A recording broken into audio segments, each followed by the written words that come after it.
स्वर्ग के प्रकाश से दूर एक छायादार क्षेत्र में 7 नरकीय राजकुमार थे, जो हर अपने डोमेन को अंधेरे से आवृत कर उस पर शासन करते थे। ये राजकुमार परेशानी पैदा करने और लोगों को भटकाने के लिए जाने जाते थे। पहला राजकुमार लूसीफर था, जो गर्व का अवतार था। वह एक भव्य महल में रहता था, जिसकी दीवारें पूरी तरह दर्पणों से बनी थीं, ताकि वह हमेशा खुद को नजर नहीं कर सकता। लूसीफर लोगों को अपनी तरह गर्व करने के लिए बहुत अच्छा था। झगड़ों और असंतोष का कारण बनते हुए जब दोस्त और परिवार सदस्य बेतुकी बातों पर लड़ते थे और प्रतिस्पर्धा करते थे।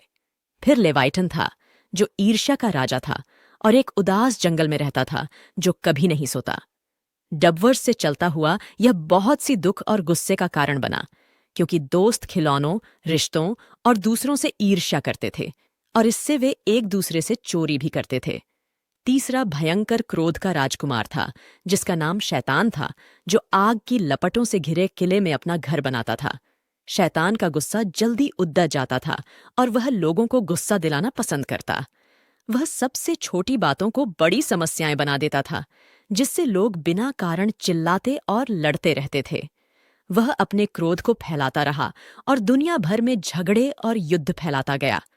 चौथे स्थान पर, लेकिन कम दुर्जय नहीं, लोभ के राजकुमार मैमन थे, जो अपनी भूमिगत खजाने में संपत्ति जमा करते थे। मैमन को सोने और गहनों से ज्यादा कुछ नहीं पसंद था, दूसरों को भी उसी तरह मनाता था। वह लोगों को भुला दिया कि साझा करना भी जरूरी है, जिससे अकलापन और लालच फैला।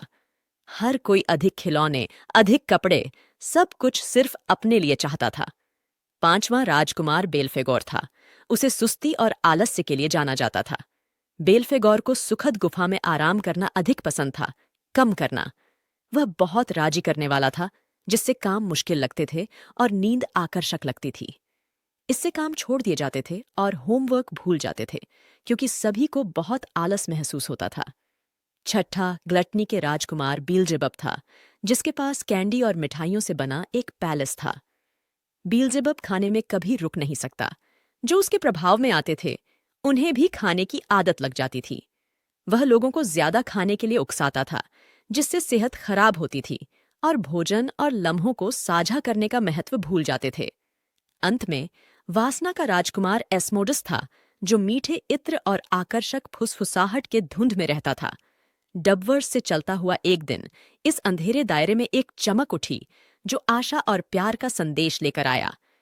एक स्वर्गीय उद्धारकर्ता नाम के यीशु मसीह ने लोगों को दया, धैर्य और उदारता के बारे में सिखाकर राजकुमारों को चुनौती दी।